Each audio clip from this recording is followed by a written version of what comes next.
जैसे ही शाम के 4 बजते हैं मेरी ड्यूटी दोबारा शुरू हो जाती है। इस टाइम पे सबको एक साथ भूख लगती है और सबसे बड़ा सवाल ये होता है कि ऐसा क्या बनाओ जो बच्चों के लिए हेल्दी भी हो, जिससे पेट भी भर जाए और जो जल्दी भी बन जाए। तो सबसे पहले मखाने रोस्ट करने के लिए रखे, क्योंकि ये सबसे बेस्ट ऑप्शन लगता है मुझे शाम को। बेटी को फीड कराने के चक्कर में मुझे भी बार बार भूख लगती रहती है बच्चों के साथ, तो मुझे अपने लिए भी कुछ चाहिए होता है। सबसे पहले चाय रखी है अपने लिए और उसके बाद सोचा है कि पोहा बनाऊंगी, क्योंकि सबसे ईजी रेसिपी वही है और बहुत जल्दी बन जाती है, ऊपर से हेल्दी भी है। चाय में मैंने रखी है थोड़ी सी अदरक, इलायची और ये स्टार्च। अपने लिए चाय बनाई, बच्चों के लिए किया दूध गर्म। इस टाइम पे बेटी को मैं 1 कप दूध पिलाने की कोशिश करती हूँ ऊपर का, अदरवाइज तो वो पूरे दिन मेरे ही फीड पे रहती है। लेकिन आजकल मैंने उसको फीड कराना थोड़ा सा कम कर दिया है। जब उसको बहुत ज़्यादा ज़रूरत होती है या जब वो उसको नींद आ रही होती है, मैं तभी उसको फीड करवाती हूँ।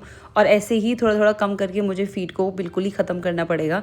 एकदम से ना तो वो मान पाएगी और ना ही मुझे अच्छा लगेगा छुड़वाना। इस एज में फीड को छुड़वाना सबसे ज़्यादा मुश्किल है, क्योंकि बच्चे बिल्कुल नहीं मानते हैं। तो मैं कोशिश कर रही हूँ कि पहले दिन में थोड़ा सा कम करूँ और फिर रात में भी कम करने की कोशिश करूँ, क्योंकि रात में हर 1-1.5 घंटे में उसको फीड चाहिए होता है। इसमें उसकी भी नींद खराब होती है और मेरी भी नींद खराब होती है। और जब तक मेरे किचन का काम हो रहा था, ये लड़की ड्रॉर खोल के सारे कप निकाल रही थी। इतने सारे कप ये तोड़ चुकी है, जाके सीधा टेबल पे रखती है और वहाँ से नीचे गिरा देती है। उसके बाद मैंने इसके लिए दूध गर्म किया, फिर ठंडा किया और फिर हमारी सारी चीज़ें ऑलमोस्ट रेडी थी खाने के लिए।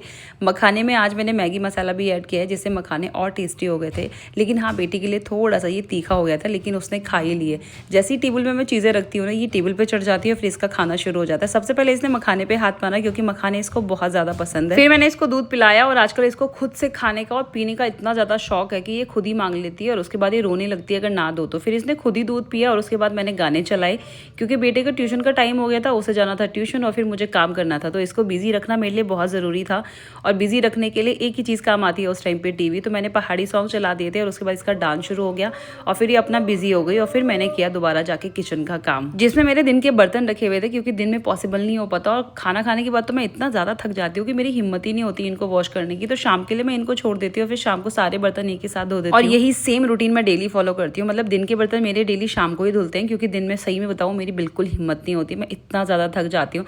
तो बर्तन धोने के बाद आलू देखिए बॉयल थे, तो आज सोचा आलू की सब्जी बना लेते हैं टमाटर डाल के। और फिर मैंने सब्जी भी बना ली, क्योंकि इस टाइम पे बेटी अपना आराम से लगी हुई थी काम करने पे और मुझे बिल्कुल डिस्टर्ब नहीं कर रही थी। और ये एक गोल्डन पीरियड होता है मेरे लिए, जब मैं सारे काम निपटा दूँ, ऐसा सोचती हूँ जब बेटी बिजी होती है। हालांकि अपना खेलते खेलते वो मेरे लिए कई सारे काम बढ़ा देती है, लेकिन इस टाइम पे पहले मुझे ऐसा होता है कि मैं डिनर रेडी कर लूँ, क्योंकि बेटा जैसे ही ट्यूशन से आता है वैसे ही उसको भूख लगती है और रोटी सब्जी तो उसको चाहिए होती है। और फिर यही टाइम होता है जब मैं थोड़ा बहुत बेटी के साथ खेल पाती हूँ, उसको कुछ चीज़ें सिखा पाती हूँ। और कभी कभी तो सही बताऊँ ये वाला टाइम ही नहीं मिलता, क्योंकि शाम को बहुत सारे काम होते हैं और कुछ इसी तरीके से हर शाम बीतती है।